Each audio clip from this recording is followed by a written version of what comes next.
Hello, my name is Kim Jenkins. I'm an educational consultant at the Patent East office. The title of the session is Equal Access to Curriculum for Students with Disabilities Creates Equitable Outcomes for All. This session is 60 minutes and is being recorded. Handouts are available on the webpage, and I will post that link in the chat. It is also being closed captioned, and you can access the closed captioning by clicking on your Zoom toolbar and clicking on live transcript.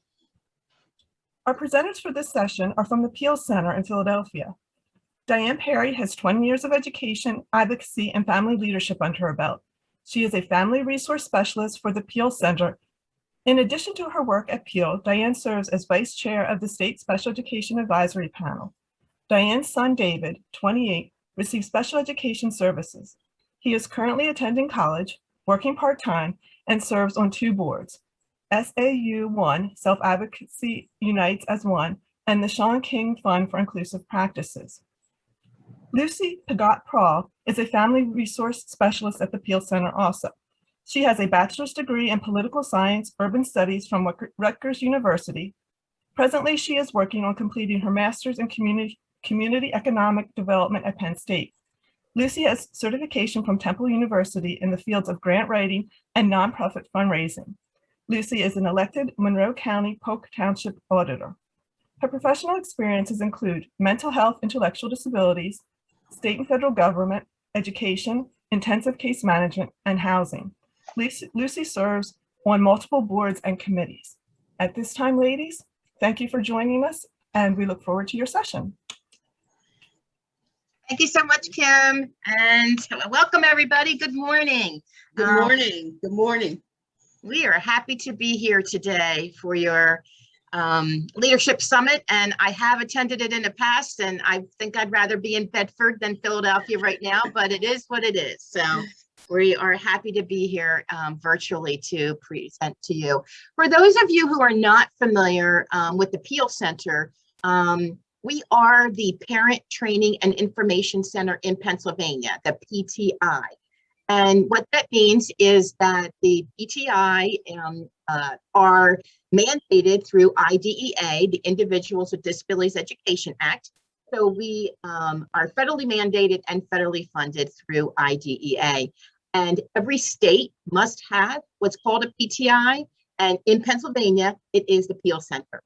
And I'm very happy to share with you that we are statewide. I work out of the Philadelphia office. We have an office in Pittsburgh, and we have colleagues sporadically around the state.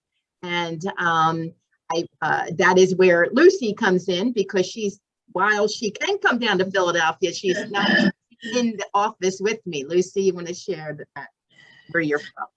Yes, presently, I say hello to everyone, greetings to everyone from the Poconos.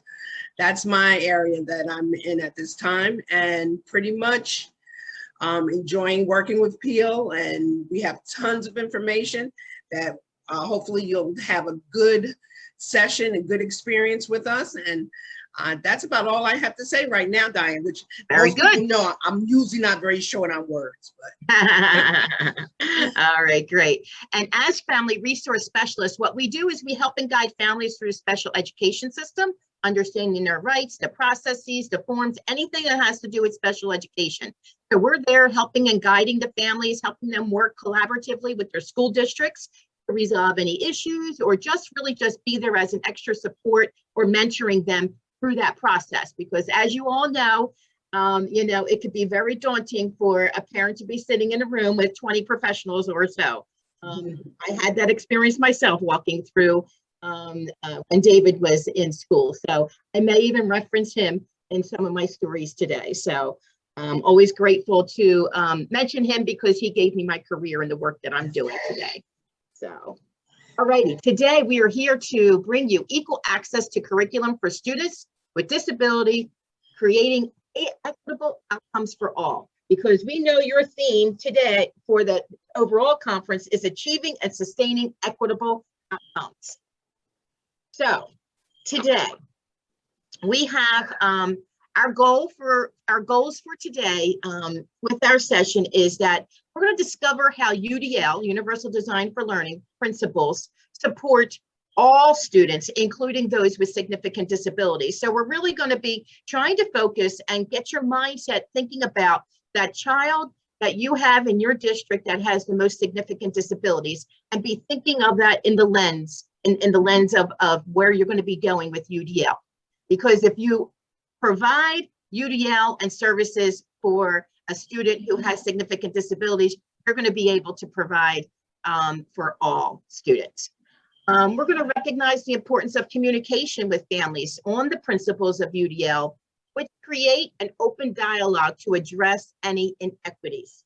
And I think not only inequities as far as what we saw prior to the pandemic, but with the pandemic, a lot of different inequities have come out. So hopefully this will guide you when you're thinking about opening up for the new school year.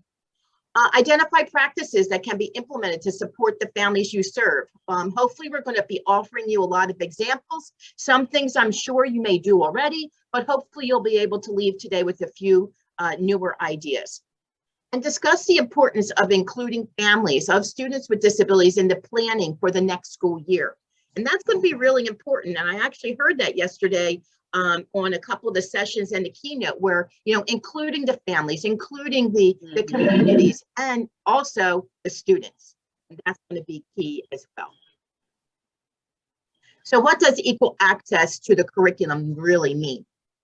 LRE always starts with the general education curriculum with appropriate supports and services. IDEA necessitates that students with disabilities receive their education alongside their peers without disabilities to the maximum extent appropriate. And I know some of this is, you know, I'm talking to, you know, people who have walked this walk a lot, but I'm just trying to reiterate some of these points so that you can get a better understanding of where we're going to be going today. Students should not be removed from the general education classroom unless learning cannot be achieved even with the use of supplementary aids and services. We will be providing many examples of how the use of supplementary aids and services can assist not only the student with disability, but for all their typical peers in that general education setting. At PEAL, when we mentor families, we discuss LRE and what that looks like for their child. In preparing families for IEP meetings, we discuss and encourage families to look at the 4 questions at the end, excuse me, on the IEP, where it is a discussion with the IEP team about how, excuse me, how supplementary aids and services will provide the needed supports for their child to be included in the general curriculum, which equals the equal access, right? So if they're in that general education curriculum, that means that's the same curriculum as their non-disabled peers. That will equate to equal access. Okay, universal design for learning. And I know that Kim had mentioned in the handouts, this PowerPoint is there, and another handout a little bit later that we're going to reference too is also in the handouts on the patent website. So universal design for learning, UDL, provides a framework for inclusive classrooms by engaging all students, providing multiple representations of the content, and promoting active learning and multiple means of expression. The UDL approach encourages flexibility in teaching, learning, and assessment. This flexibility allows inclusion of all the broadest range of learners. I am sure some of you might have seen this illustration, but we want to start you thinking about these principles with students with significant disabilities in mind. So looking at engagement, the questions for educators is, how can I engage all students in my class? Again, with thinking about those with significant disabilities in the forefront. In what ways do I give students choice and autonomy? One example would be surveying students about their interests, strengths, and needs. Some of you may already do that. Then incorporate the findings into lessons. Another example would be using choice menus. Presentation. The questions here are, how can I present information in ways that reach all learners? Have I considered options for how printed text, pictures, and charts are displayed? A few examples might be making it easy for students to adjust font sizes and background colors through technology. Providing options for engaging with text, such as text-to-speech, audiobooks, or partner learning. And then there's action and expression. Here, the questions are, how can I offer purposeful options for students to show what they know? Have I considered methods aside from paper and pencil tasks for students to show what they know? When can I provide flexibility with timing and pacing? Some examples can be students showing what they know through a variety of formats, such as a poster presentation or a graphic organizer. Provide calendars and checklists to help students track the subtasks for meeting a learning goal. A little later in our presentation, we will be sharing some video clips, some more examples. And we will be engaging with our audience as well, so be sure to be paying attention. All righty, inclusion in UDL. The PEAL Center has archived webinars on our website, and one of them is Practical Solutions to Inclusion and UDL. This was a collaborative effort alongside the Pennsylvania Council for Exceptional Children. PEAL and the Council had been providing webinars together on various topics. So I would encourage you to check out our website and this archived series. And I will put our website in the chat in a minute. On this particular one, we invited Carol Clancy, Bureau Director for Special Education, join in the beginning because we know one of her priorities with the state is really ensuring all educators utilize principles of UDL, because that will provide equal access to curriculum for students with disabilities. And I'm sure if you've been in a room with Carol, you probably have heard that before as well. In fact, here is one of her quotes from that webinar, and I'll read it for you. Inclusion is more than just a belief system. It is an active process of planning proactively to support the success of the instructional design to ensure authentic and meaningful learning in a student's least restrictive environment. And that is a quote by Carol, who gave me approval to be able to use that. So. All right, Lucy. Thank you, Diane. Here's a video clip about 4 minutes long from the webinar that Diane just referenced. Todd McMillan, coordinator of student service from Greensburg Salem School District, along with parent leaders Jill, Nicole, and Anita, reflect on the comments that Carol just shared on the webinar about inclusion and using UDL principles. I really just wanted to start. I know you heard, from Carol Clancy, and you've been thinking about being on the panel today. Is there anything that you wanted to start with, that you wanted to convey to the participants today? Right off. This is Jill. I think the one thing that really stood out to me, what Carol had to say, was, like Lori also reiterated, is the how. It's the work that goes behind figuring out the how. But however, knowing that it is very possible, and with that working together, that the Universal Design for Learning does allow access for all children to participate and show what they know, and that's a great thing. It's very inspiring to see that happen.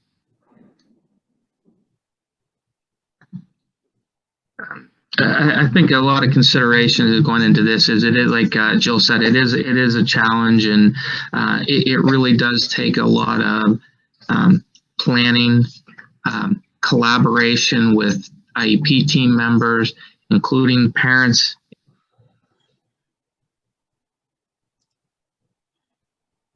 in that IEP team.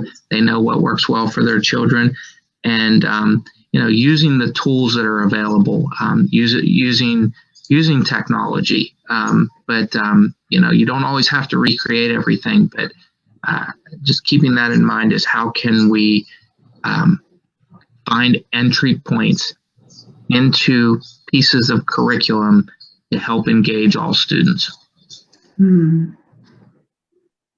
I guess I would agree. I guess I would agree with all of those, and say from our experience too. I think from what the information that Carol shared, what we've seen is a district and a team that's very supportive and believes in the idea of inclusion, but to her point of the how. So I think what we've seen is struggle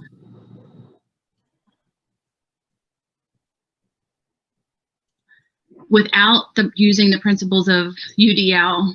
What happens is we have an extremely dedicated special ed teacher, co-teacher who just can be buried in making modifications and accommodations without using the principles of UDL. So when you're not using it, you can have teams who are so dedicated to the idea of inclusion, but it can become really burdensome to try to accommodate or modify every single lesson. So I think UDL, in our experience, is necessary, and I don't envision us having real inclusion for my daughter until we get a firm grasp on how to incorporate UDL in our school. So I'm excited for all the initiatives that we're hearing about. I think, Go ahead. yeah, we started with our school district. We had a lot of support and collaboration, but none of us knew the how piece. We just wanted kind of Ishan to do whatever his peers were doing. So as we went along, I think every year we designed, what tools would be helpful, and we built everything to his strengths. So I think every year was, a learning experience for the school as well as us. As parents, we would know what works for Ishan. And I think without hesitation, I think they did try out everything we would suggest. They came up with things. And I think every year when we see him making progress with technology and all the other stuff which we tried, it has worked out well for us.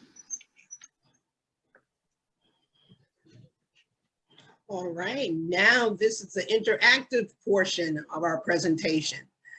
How comfortable are you with implementing, encouraging the use of UDL principles in your school and classroom? Number one, you can answer, type your answer 1 through 5 in the question and answer box. Number 1 being not comfortable at all. Number 5, actively use and encourage UDL in all classes. Probably can use the chat, because I think we thought we were on a different format, and we thought you were only going to have right Q&A. So, but it looks like we got chat, Lucy. So yeah. Okay. So I am seeing lots of 3s, some 4s. I see a 5, a couple 2s. Couple 2s, another 4. Okay. So yeah, so it looks like right middle, maybe 3 and 3 and 4 might have been the most numbers that we're seeing. Yeah, I like the 3.5. Don't put 3.5. Yeah. Okay, yeah, this way right, Steve. It's good to see that the law remains unchanged despite the confusion created by attorneys. Yeah, and then a 2. Okay, great. Yeah, and so that really helps us as we move along in our presentation, and knowing that, this direction is going to be coming from the leadership, and you guys that are here today are the leadership. So we certainly hope that some of this is really good that you can take back. All right. I think we continue along with you, Lucy. Right? Okay, and here's another 4-minute clip from our webinar with hearing from Todd on talking about the how and using UDL principles in the classroom. And then from there, Diane will give a few examples early on and a few more for you to think about doing if you're not already doing this. You know what, we heard technology a lot, and Todd, I know we talked a little bit about that in our pre-planning. Can you talk a little bit about that and how that makes a difference when you're planning for a student?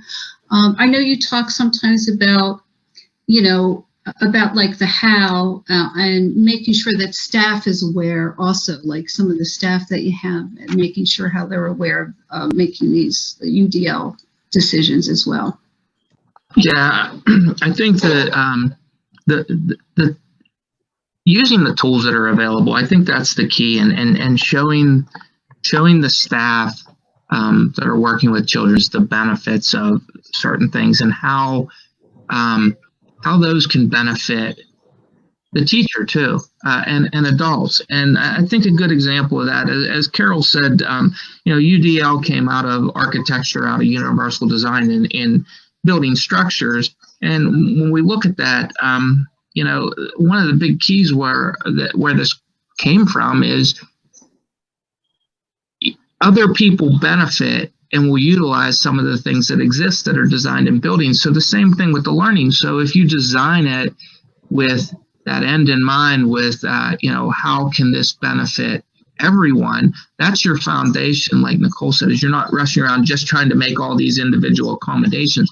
A lot of that can be met, not everything, but in your planning it can come down to the end where there's some tweaks and what you have to do for individuals. But looking at things in technology like Microsoft Office, that's the platform we use in our school district. And you know, one of the best things is there's so many tools, accessibility tools that Microsoft, and there are in Google too, but Microsoft I'm more familiar with, that are applications that you can download and utilize. You know, one of the things that we have utilized that has really helped a lot is the ease of use of the tools in Microsoft Office. I'm going to use Immersive Reader as an example.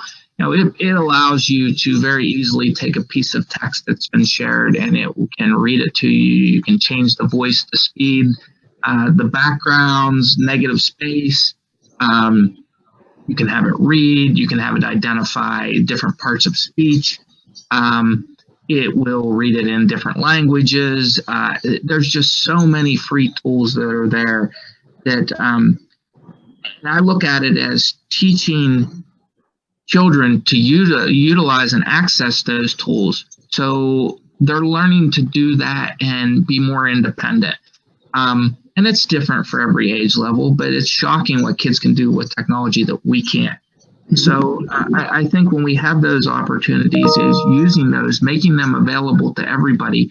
I know sometimes I use the Immersive Reader just to have it read something to me because I've read it 4 or 5 times and, you know, my head's just not in it at that moment. Or, you know, my eyes are tired.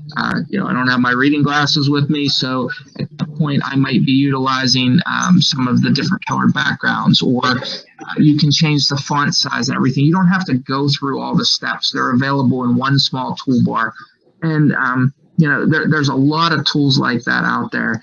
And I think that the more we can share those types of tools and think about that in our planning on how we're utilizing those, not just with children with special needs, but making them available to everybody.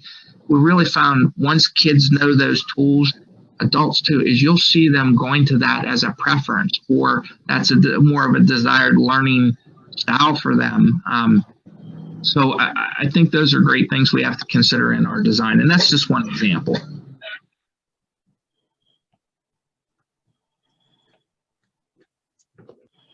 Okay, and here are several more examples to use because we really want you to leave today from our session with more tools in your toolbox to implement back into the classroom when school is back in session.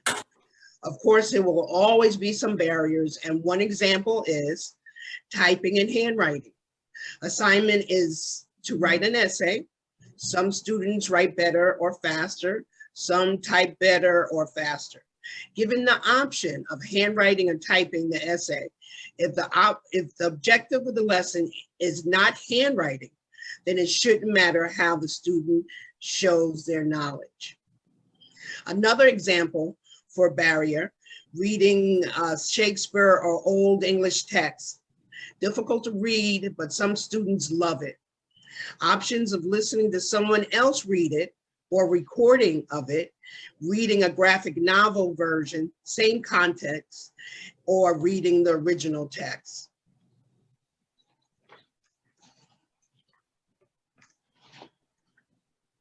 Okay, Diane, the next one. And here we go again, guys. Share example of how UDL examples or principles, sorry, are utilized in your classroom, school, or district. Please type in the chat box. Yeah, and while you guys are thinking about that, of what you actually do, I saw some of the conversation there about getting to the general education teachers and that. And I hear you on that. And I'm glad you put that website in there for the cast. That's a really good good link for you to, a good reference. And what I have to say about that is, you know, I feel because of the pandemic, this should hopefully open more doors so that you're all working more collaboratively together when you go back to your buildings and really understanding how are we providing equity for all if you're not even doing it at the building level with the special ed and general ed talking together. You know, it's got to be by example and starting that way and working together that way. So I just want to throw that out. And I know how difficult it can be as well. I mean, even as a parent navigating that, having my son included, you know, throughout all those years, getting everybody on board into the table certainly can sometimes be a challenge, but it can happen. And that's what the leaders at the helm. So, so what are some examples? Oh, okay, I see one in there. PowerPoints, which can be converted into Spanish as the teacher speaks. Are there any other examples that people use or that you know that some of your teachers are using already?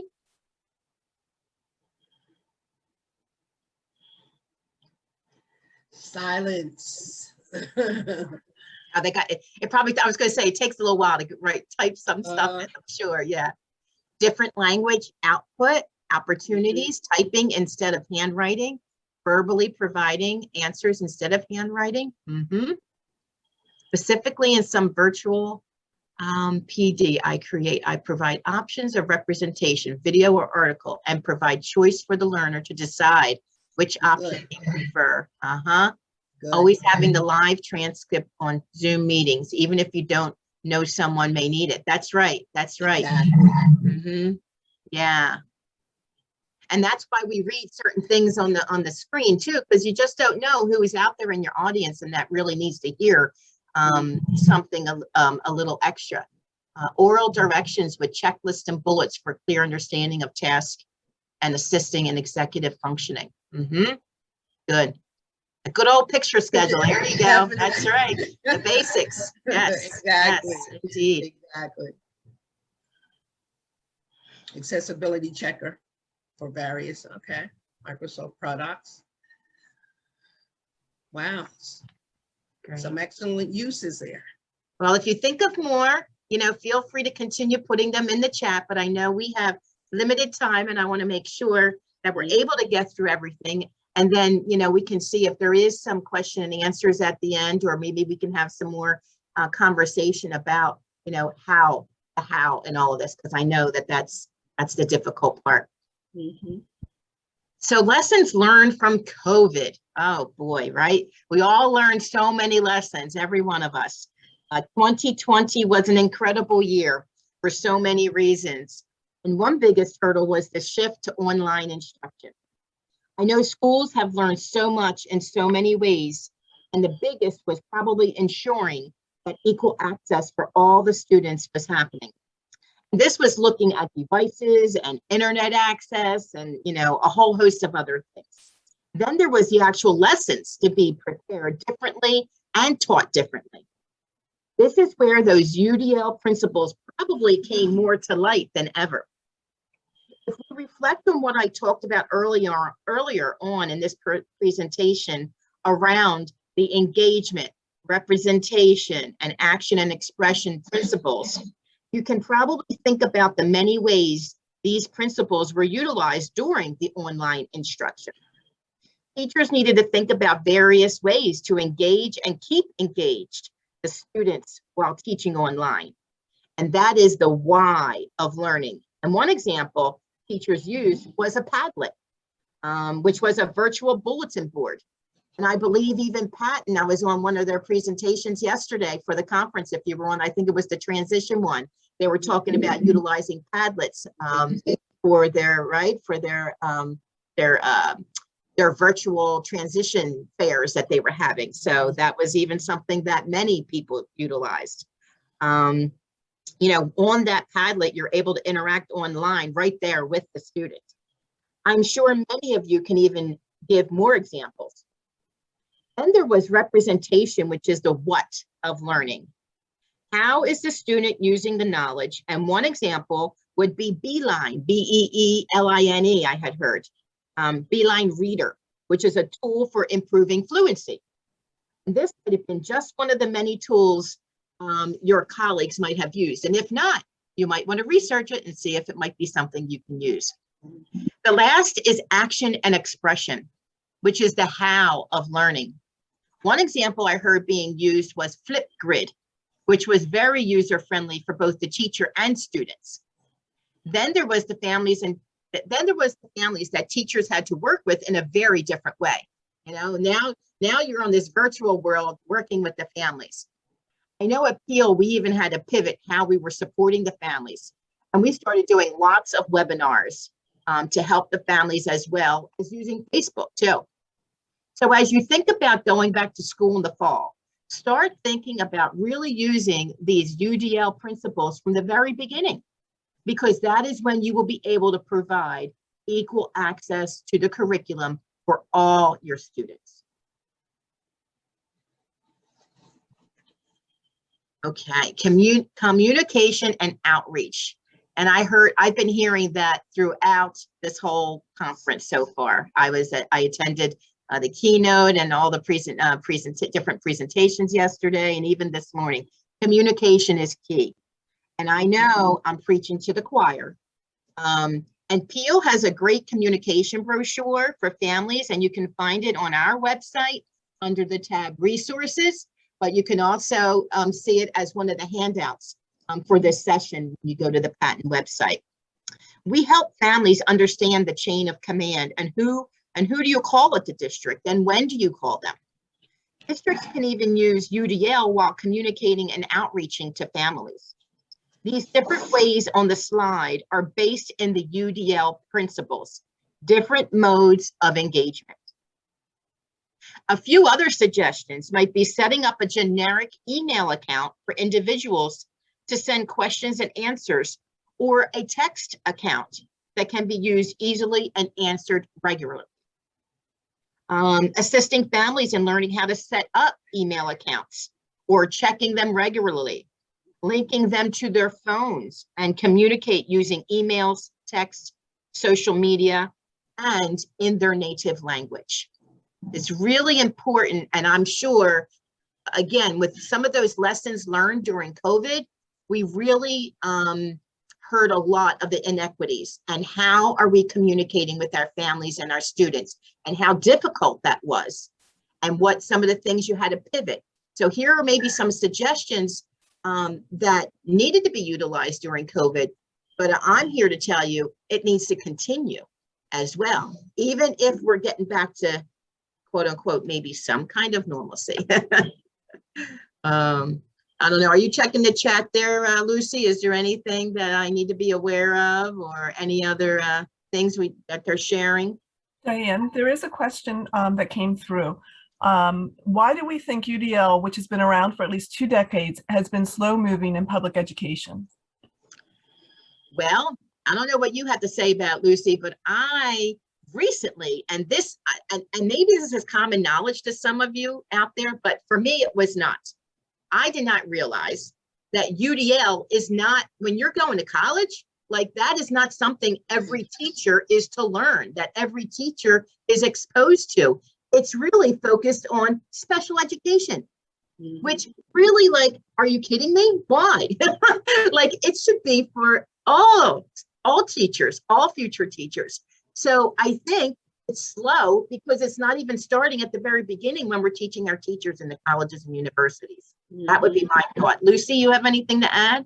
The most I can say is ditto, and I'm glad you brought up the point of it being introduced over 20 years ago, because excuse me, I've attended tons of conferences, heard tons of things in reference to UDL, and look how much we've integrated into our everyday life, and we're not even aware of how important it is. As he mentioned, Microsoft.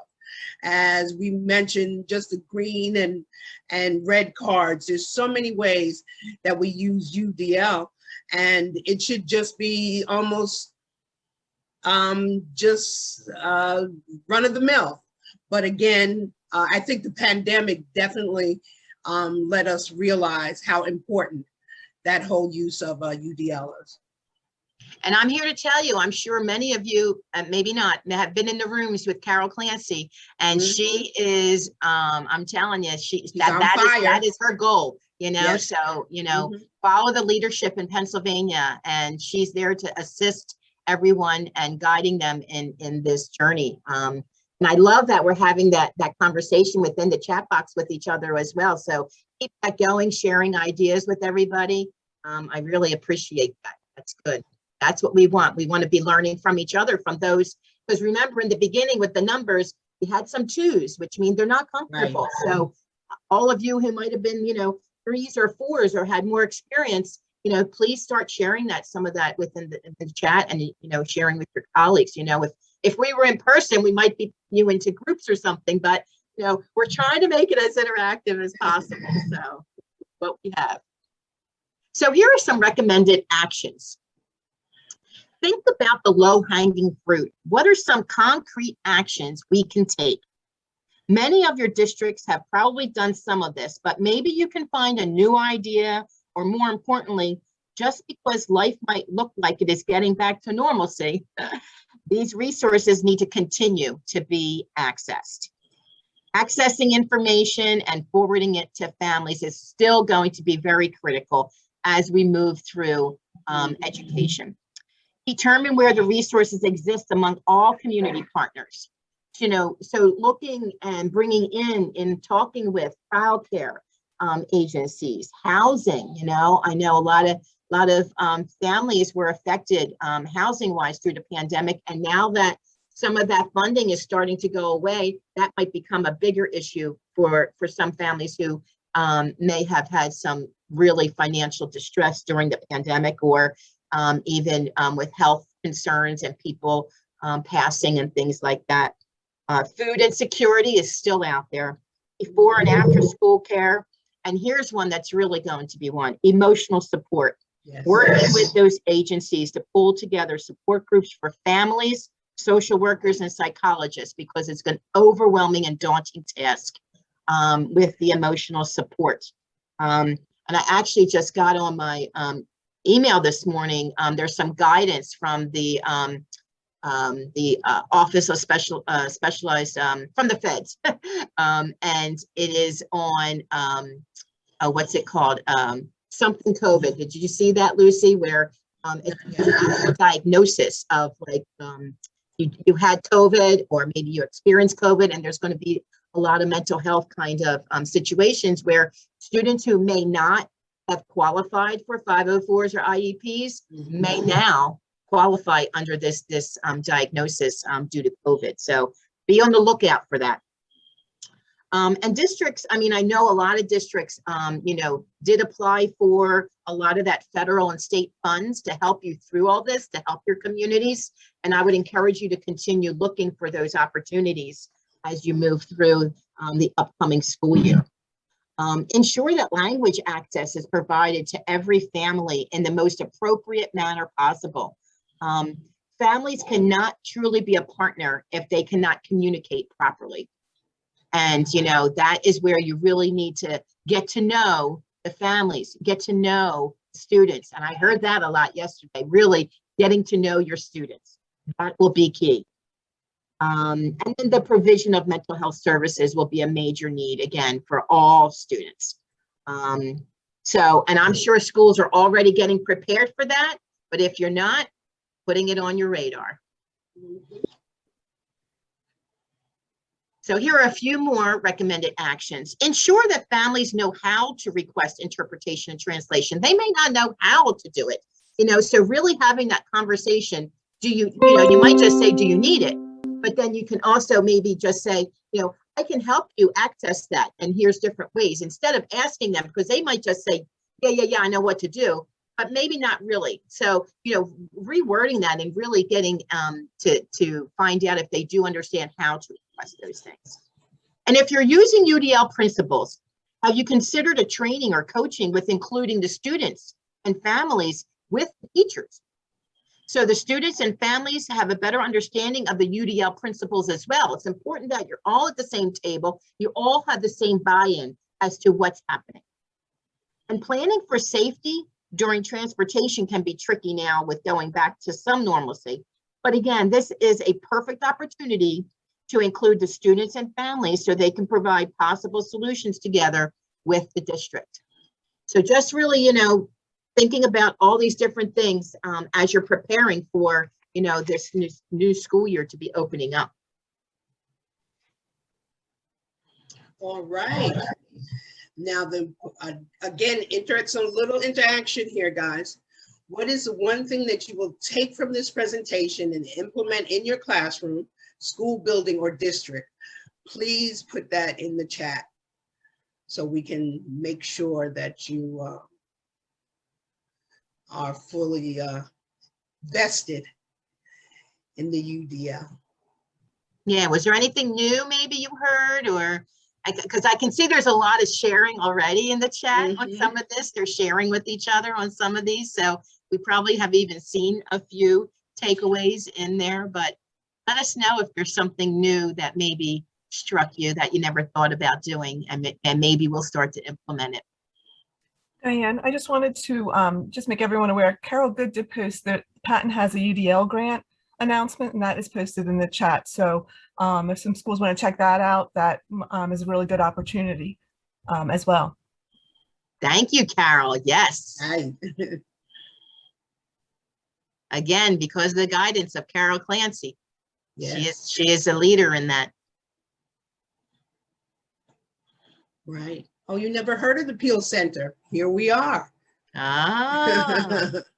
Okay, so another thing you should know is that the PEAL Center is in the procedural safeguards that are offered to families. In the back, there is a list of all kinds of agencies that help families.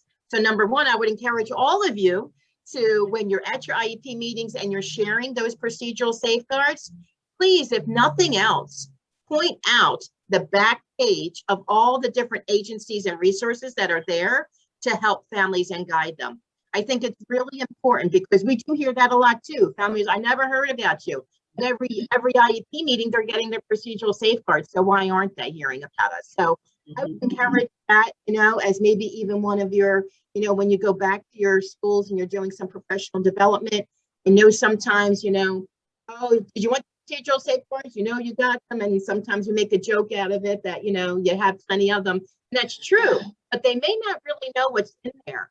And while it is the parents, it's their right to understand, a lot of times it opens up door for a better dialogue, is what I have found in my position when I talk to families, and then we start working better with the school district because they have a better understanding of what they're supposed to be doing, their role is as a parent.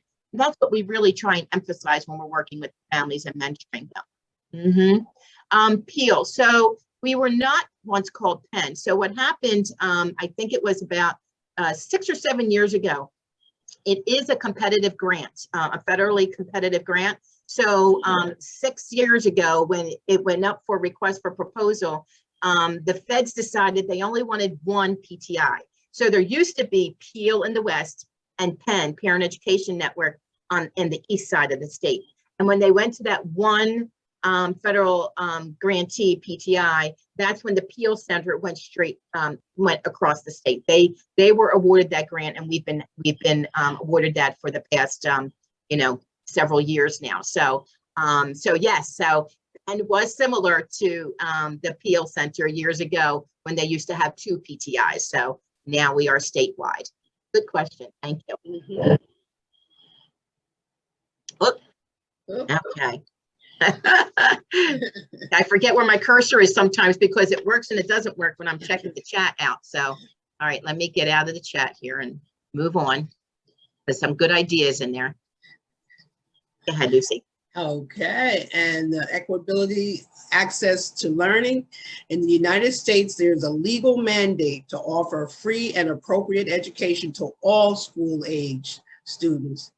I would agree that of the greater importance is a moral imperative to provide equitable access to learning for all students. A well-aligned written curriculum is foundational structure to ensure that every student who walks through our doors has an opportunity to achieve success within our walls and beyond. And that quote was from an article in the Promote Equitable Access to Learning with Aligned Curriculum on January 31st, 2018 by Stacy Winslow, Director of Curriculum and Instruction at Derry Township School District. It speaks of the inequities of access to curriculum. And the primary object of deep curriculum alignment is to change the opportunity structure that continually favors some students or those students in schools who are fortunate to belong to a particular culture subset.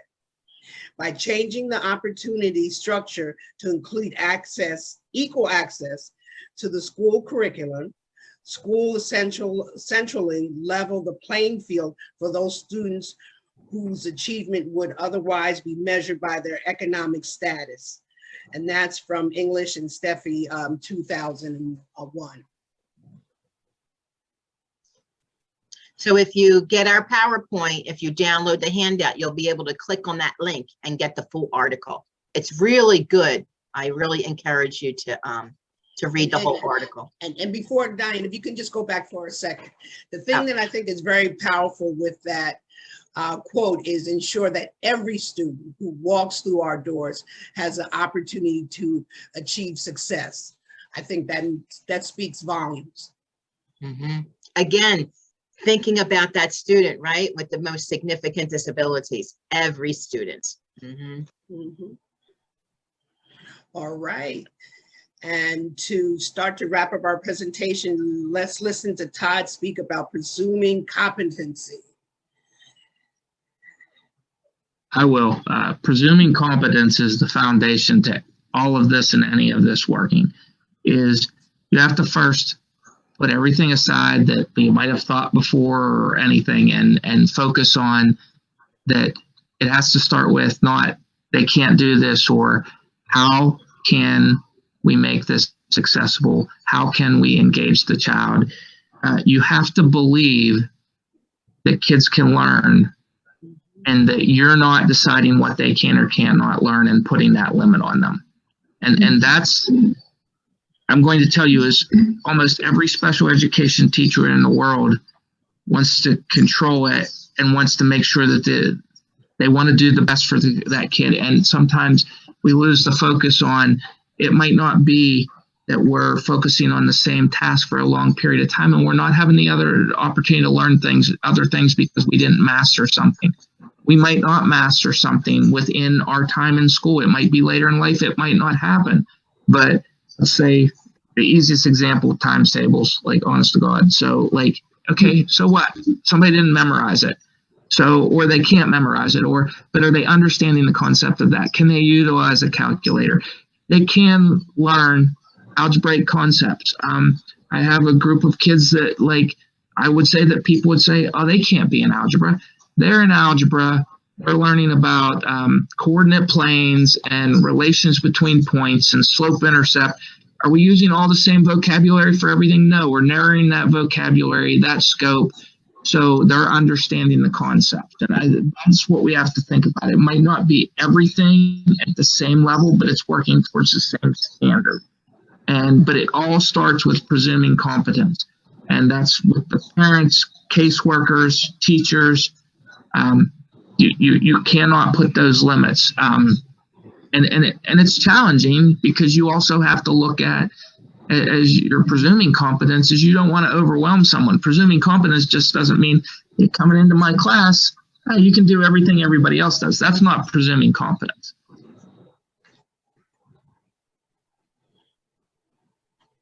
Touche. Mm-hmm. Definitely, definitely. Well, again, as Diane mentioned earlier, here are some links for you to review. Patton has tons of resources available to you, as you probably know, and we wanted to highlight the ones that would assist you with UDL. And I think that's it, Diane. What do you say? Yep, and here's how you can contact the PEAL Center. You know, you can, we have an email, we have phone, we have everything else. I'm happy to put my email in the chat as well if you wanted to email me directly. And again, the PEAL Center, you know, while we do help families, we also do a lot of trainings as well. We've been in many districts throughout the state. We presented to the Right to Education Task Force organizations as well. And we also have a youth component. So please check out our website for those of you that may be working with the transition age students as well. We have youth leadership conferences and things that have to deal with the youth navigating and you know, getting ready for their lives once they exit the school district. So we're there to provide lots of resources, not just for the families and youth, but professionals and the community. And so we value our partnerships that we have across the state as well. So provide the leadership development, not just for families, but for youth too. So I think now might be, I see Kim came on, maybe we're missing some questions again too. I'm not sure, but I know we were getting close to wrapping up and I wanted to maybe open it up to anybody who had any other questions. Or Kim, did we miss anything? No, you don't miss anything. I just wanted to let everyone know that we may have a few minutes for additional questions, but right now, just to let you know that Act 48 credit is being awarded to participants who attend the full afternoon or yesterday or the full morning session today for Act 48 credit. But participants must complete the credit verification survey and submit session codes by close of business on Friday, August 6th. And I do want to give the code out for this session. And the code is O as in orange, D as in dog, C as in cat, P as in pet, ODCP 5. And I'm placing that in the chat right now as well. And if there are more questions, you know, please feel free to type them in the chat. But again, Diane and Lucy, thank you so much for sharing all this valuable and important information. It's a very good session. And thank you to all the participants, because there's a great deal of information sharing and conversation that went on in the chat as well. Oh my gosh, right? I'm really loving it. I was going through some of it and I'm really charged by a lot of the great conversation and interactions. And I have to agree, you know, calling it special education is hazardous. Yes. It is definitely hazardous, and it could just be education for all students, right? Isn't that what it should be? So I appreciate seeing some of those comments in there as well too. So yeah, we really appreciate everybody coming out today and joining our session, and I'm sure we'll be seeing you for the rest of the conference. I've got a couple more sessions left to go today, right? Yes. All right, everyone, have a good one. Thank you for joining us. Take care. Bye-bye. All right, thank you.